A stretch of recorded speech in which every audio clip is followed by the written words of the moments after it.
Hello les Illustros et bienvenue dans ce tout nouvel épisode du petit podcast, tout nouvel épisode qui normalement est sorti à minuit pile, donc bonne année 2025 les Illustros. Dans la première partie de ce nouvel épisode, il sera question ni plus ni moins de Joli Joli, le nouveau long métrage de Diastème, une comédie musicale qui m'intriguait pas mal. Et dans la deuxième partie, il sera question ni plus ni moins de vous re-souhaiter une bonne année 2025, oui, parce que c'est toujours cool de souhaiter plusieurs fois la bonne année, et on va également parler de ce qui arrive en termes de cinéma, de séries, de projets en 2025. Sur ce, c'est parti pour ce qui est le dernier épisode du petit podcast de l'année 2024, mais également le premier épisode du petit podcast de l'année 2025. Allez, let's go!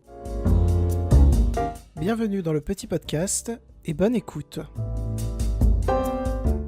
Quand je l'ai vu si seul à l'autre bout de rien, j'ai pensé qu'il me veuille un peu, ce serait bien.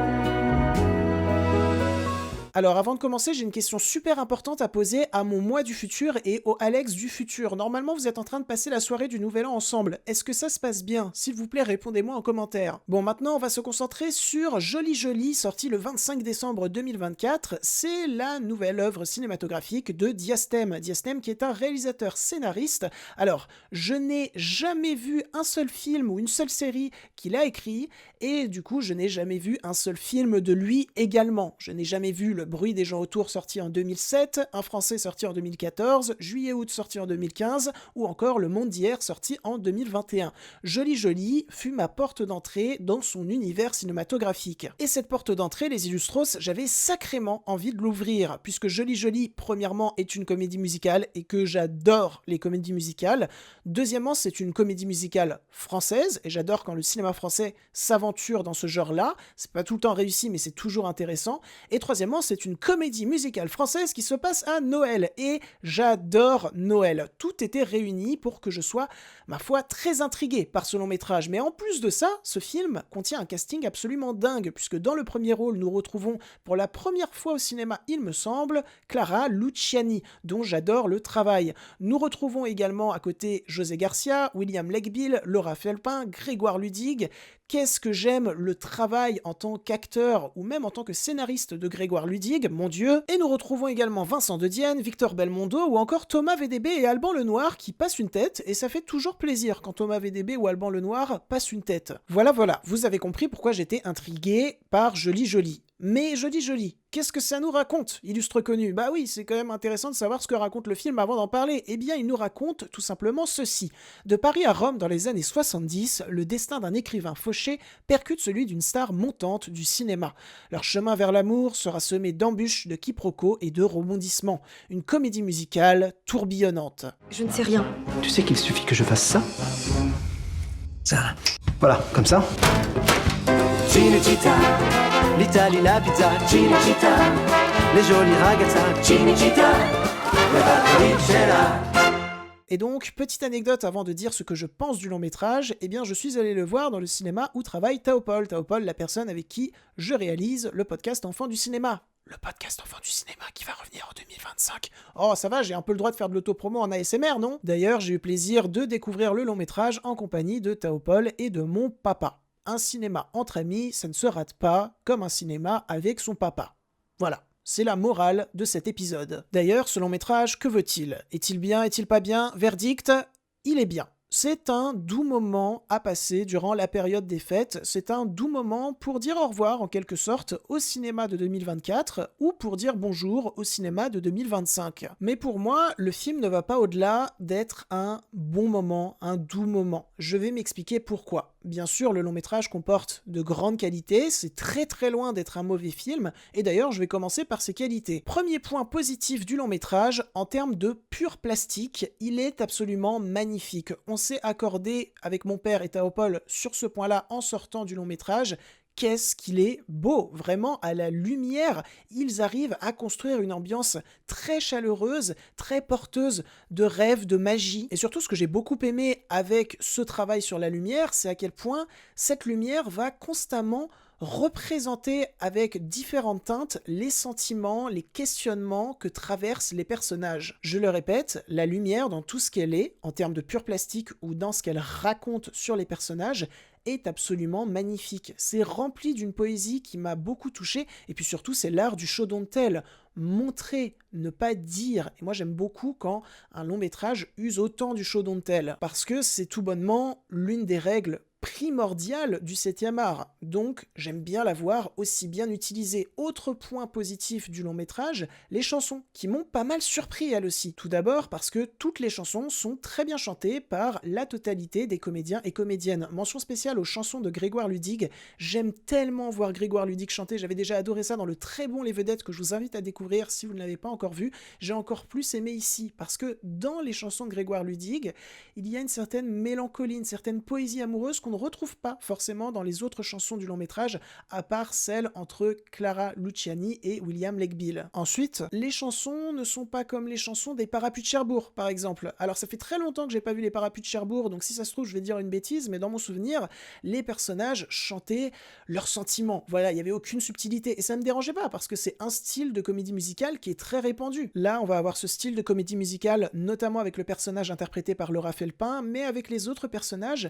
eh bien, leurs sentiments, leurs questionnements, ils vont les rendre un petit peu plus flous dans leurs chansons, et j'ai trouvé ça très agréable. Enfin, pour finir, eh bien ces chansons sont toutes très chouettes à écouter, je pense que je vais aller les réécouter dans pas longtemps avec beaucoup de plaisir, notamment la chanson de Thomas VDB, qui est incroyable. Avec mon père et Taopol, on rigolait pas mal devant cette chanson, parce qu'elle est tout simplement ultra ingénieuse, ultra drôle, et ultra bien portée par Thomas VDB. Je veux voir plus souvent Thomas VDB au cinéma. Et puis, autre point positif, ma foi, j'ai été vraiment pris dans toutes ces histoires d'amour, qui ont toutes le temps d'être bien construites, de bien exister, et qui sont surtout vraiment belle. Et enfin, dernier point positif, Clara Luciani. Et oui, je trouve que pour un premier rôle au cinéma, elle s'en sort vraiment très bien. Son personnage a une poésie, un charme, une douceur qu'elle arrive très bien à capter et à retransmettre. Il y a toute une scène où elle danse en duo avec William Legbill sur de la neige, et vraiment cette scène m'a foutu des frissons. La manière dont elle évolue, c'est juste vraiment un appel au rêve, cette scène. J'ai adoré. Et d'ailleurs, je l'ai pas dit, William Legbill prouve encore une fois qu'il est un excellent acteur, vraiment sa carrière est à continuellement suivre. Maintenant, je vais passer au point négatif, et en vrai, il y en a qu'un seul, mais qui est assez gros. Même si je suis absolument fan de la plastique du long métrage, je suis beaucoup moins fan de sa mise en scène. Pour être plus précis, je trouve que durant les scènes musicales du long métrage, il y a beaucoup de déplacements dans le cadre de la part des comédiens et comédiennes. Et le petit problème, c'est qu'au niveau de la caméra, il n'y a que trop peu de mouvements pour accompagner ces déplacements, pour leur donner une ampleur. Il y a une réelle dichotomie à la mise en scène que je trouve franchement dommage. La caméra est beaucoup trop statique, ce qui fait que lors de séquences musicales qui se veulent très énergiques, comme la séquence musicale de Thomas VDB ou la séquence musicale Cinecittà de Grégoire Ludig, et bien même si les chansons sont absolument géniales et très bien portées par le casting, tu te retrouves face à un rendu assez mou, qui peine à suivre le rythme qui se veut être insufflé. T'as envie de dire à Diastème, mais pourquoi tu n'élargis pas un peu plus ton cadre? Pourquoi tu te cantonnes à ce même découpage très répétitif, à savoir chant contre chant, et puis allez, on va te faire un petit panneau et un petit travelling, et puis basta. Après, encore une fois, c'est la première œuvre cinématographique de Diastème que je regarde. Peut-être que c'est son style d'être très posé, mais je trouve que ça empêche Joli Joli d'être une grande comédie musicale française. Ça reste juste un bon petit moment, une bonne petite comédie musicale, une sorte de bonbon de fin d'année qu'on prend plaisir à suivre, mais qui nous marquera pas forcément au fer rouge. Je mets des notes aux films que je regarde, que ce soit sur Sens Critique ou Letterboxd, je vous invite à aller me suivre dessus si vous avez un compte, les liens sont dans la description, et je vais dire que Joli Joli, au lieu d'être un 8 sur 10 comme je l'imaginais, c'est un 6 sur 10. Mais ça reste pas mal, il y a beaucoup de films que j'aime vraiment bien qui sont à 6 sur 10. Et donc voilà, je pense en avoir fini avec Joli Joli de Diastème, j'ai quand même hâte de me plonger un petit peu plus dans la filmographie de ce réalisateur, et je vous conseille tout de même Joli Joli pour ce début d'année, c'est un doux et joli moment à passer qui ne vous fera que du bien je pense. Maintenant les Illustros, c'est parti pour la deuxième partie de ce podcast.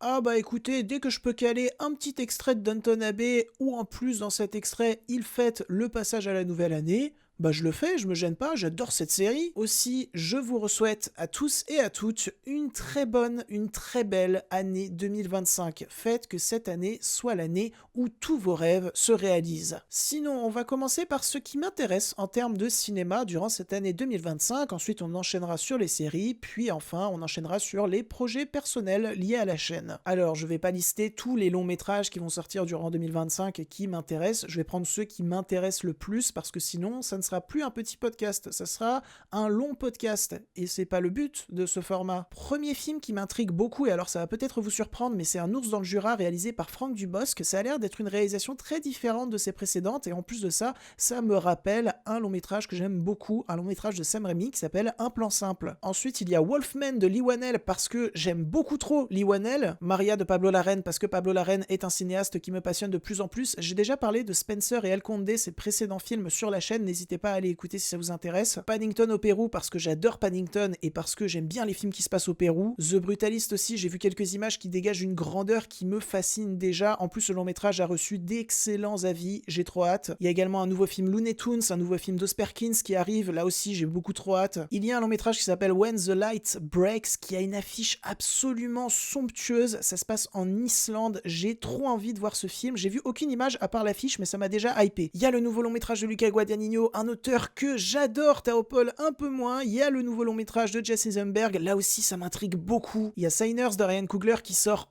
enfin de l'écurie Marvel pour peut-être enfin nous proposer de nouveau un bon film. Il y a La Légende d'Oshi, un nouveau long métrage A24 qui a l'air juste fascinant dans sa proposition visuelle. Je sais pas si on va l'avoir en salle, je l'espère, c'est très compliqué d'avoir des films A24 en salle. Il y a On Ira, le premier long métrage de Enya Barou qui jouait le rôle principal du film Le Visiteur du Futur. On aura enfin le nouveau long métrage de Bong Joon-ho, Mikey 17, oui je dis 17, il y a quoi? Bon maintenant je vais passer très vite sur tous les films qui me hype sévère, je vais juste donner leur nom. Il y a Destination Finale 6, Mission Impossible 8, Ballerina, 28 ans plus tard, d'ailleurs j'ai appris que 28 ans plus tard était le début d'une nouvelle trilogie, Kneecap ou encore F1 de Joseph Kosinski, La Mission de l'espace réalisée par Jean-Pascal Zadi, Jurassic World Rebirth réalisé par Gareth Edwards, Superman chez DC et Les 4 Fantastiques chez Marvel, Les Bad Guys 2, The Battle of Back-Tan Cross réalisé par Paul Thomas Anderson, The Conjuring 4 et Downton Abbey 3, The Bride de Maggie Gyllenhaal, Saw 11, Chien 51 de Cédric Jimenez, Predator Badlands, The Running Man d'Edgar Wright, qu'est-ce que j'aime le cinéma d'Edgar Wright, Wicked deuxième partie et enfin et surtout Avatar 3, bien entendu Avatar 3, même si le film que j'attends le plus en 2024 c'est The Life of Chuck réalisé par Mike Flanagan. Est-ce que j'ai besoin d'en dire plus? Ça va être incroyable. Voilà, c'est les longs métrages que j'attends de fou pour 2025. J'ai conscience que ça faisait très liste, mais en même temps, j'avais pas grand chose à dire sur ces longs métrages à part que je les attends beaucoup. Et le plus tragique, c'est que j'en ai sûrement oublié plein. Comme par exemple le nouveau long métrage de Park Chan-wook, ou le nouveau long métrage de Ari Aster, ou le nouveau long métrage de Terrence Malick. Et alors pour les séries, ça va être bien plus simple, puisque je n'attends réellement qu'une seule série, ou plutôt qu'une seule saison 2 d'une série, à savoir la saison 2 de l'incroyable série que j'ai découvert il y a peu, Severance. Maintenant, pour ce qui est du futur de la chaîne en 2025, eh bien tout d'abord, le podcast va continuer à s'expandre, puisque nous allons reprendre avec Théophile Enfants du cinéma. On a de très beaux projets pour Enfants du cinéma, notamment un projet qui tourne autour du giallo. Le petit podcast va également continuer parce que c'est un format que j'aime beaucoup trop. Je me sens vraiment plus libre dans ce format que dans un format critique face cam par exemple, mais la critique face cam est un format que j'aime tout de même. Je m'éclate en termes de montage sur ce format. Donc il va revenir sérieusement en 2025. Je vais faire en sorte qu'il y ait au moins une critique face cam par mois. Ça peut vous paraître peu, mais dites-vous que la dernière critique face cam de la chaîne à l'heure actuelle, elle date d'il y a 2 mois et que surtout, eh bien, il n'y aura pas que un format par mois, il n'y aura pas que une critique face cam par mois, il y aura également Enfants du cinéma, il y aura le petit podcast et il y aura d'autres formats. D'ailleurs, je peux vous en teaser un. Avec Théophile, on prépare un format sur les collections DVD et Blu-ray. Oui, les collections DVD et Blu-ray vont revenir et même si on est 1 an après, je vais sortir en 2025 la partie 3 des collections DVD et Blu-ray avec Alex. Voilà. je le dis. Enfin, je prépare actuellement une véritable émission de cinéma en live, parce que jusqu'à maintenant, les lives, c'était des lives chill, où c'était le bazar en permanence, c'était très cool. Mais j'aimerais vraiment vous proposer une véritable émission en direct. Et ça aura lieu en 2025. Sur ce, j'espère que cet épisode du petit podcast vous aura plu, intéressé et diverti. Si c'est le cas, n'hésitez pas à le liker, le commenter, le partager et pourquoi pas à vous abonner. Sur ce, je vous souhaite une nouvelle fois une très bonne année 2025 et je vous dis salut!